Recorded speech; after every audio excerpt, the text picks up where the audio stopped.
said to me early on, David, you'll find in Europe they drive on the right.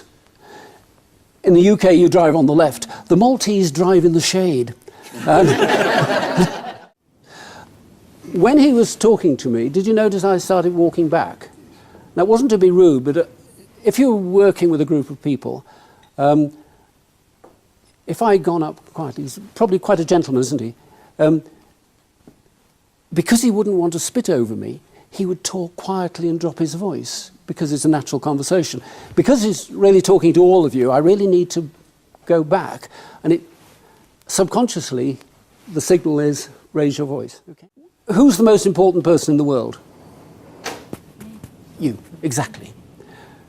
So one of the best ways to actually impress someone is if Fanny and I were talking and I actually keep asking him questions so that he's doing most of the talking and he knows virtually nothing about me.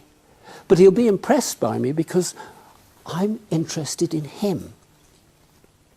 So I would invite you all, and you ought to just write this down, the you game. Play the you game. When you meet somebody else, just decide you're going to spend 80% of the time listening to them and only 20% talking yourself. All I'm doing is I'm trying to listen to his voice and gauge whether he's visual or kinesthetic and so on. Because I will tend to fall into the same mode. So if he's using words like, I hear what you say, yes, that rings a bell, words that are auditory words, I'm going to start using the same kind of thing. The people I would commend to you, if you ever see, there's a video clip of Bill Clinton, brilliant communicator, not as good as Ronald Reagan. Now, lots of silly people who'd never been elected for anything made fun of Ronald Reagan, but he was known as the great communicator. And if you watch Reagan, he would use visual words and auditory words. So if he's doing a television broadcast where you don't see the audience, he'd still make sure there was a bit for the visual people, a bit for the auditory people, and occasionally get very sort of soft and kinesthetic so that he was dealing with all of them. Let me give you an example. We have an undertaker in one of my chapters that I had in the UK, and he would come to the end and do his memory hook, which was, we will be the last people on earth to let you down. Now,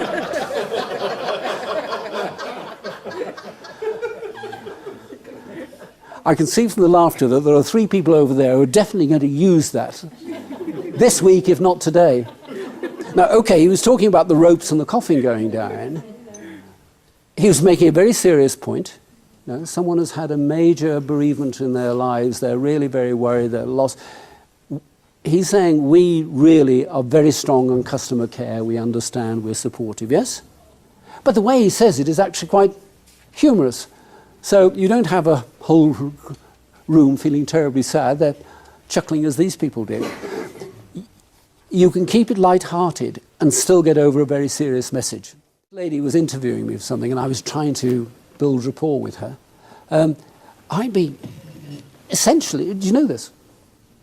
No? Yeah. Oh, that's great. I'd essentially be doing the same thing that she's doing and sitting the same way, looking at her hands, looking at her legs, looking at her breathing and trying to match the same kind of breathing, whether it's deep in the diaphragm or up in the chest. She's looking right across at me, smiling, so I'm probably doing the same thing. If she started moving and getting more intense, say, across the desk, I would start doing the same thing. Not immediately, so she's very conscious of it, but all right, she had a... But then, you know, if she yawns, I'm going to yawn. We all do that, don't we?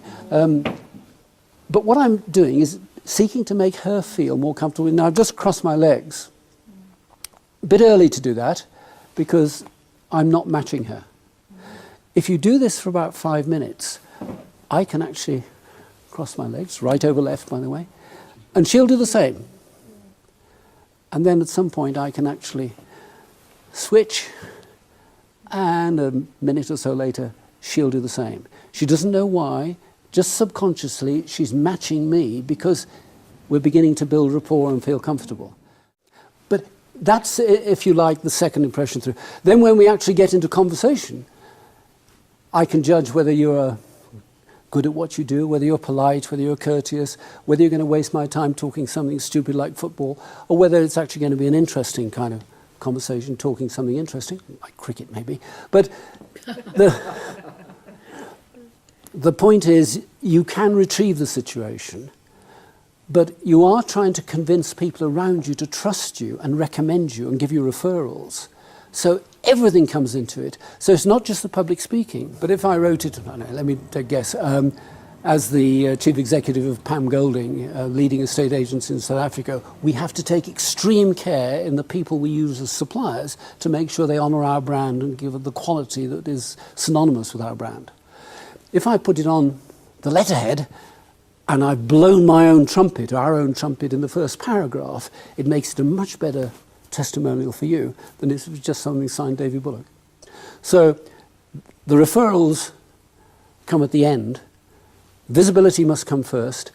Build credibility with people, and you can do that best by getting referrals for them.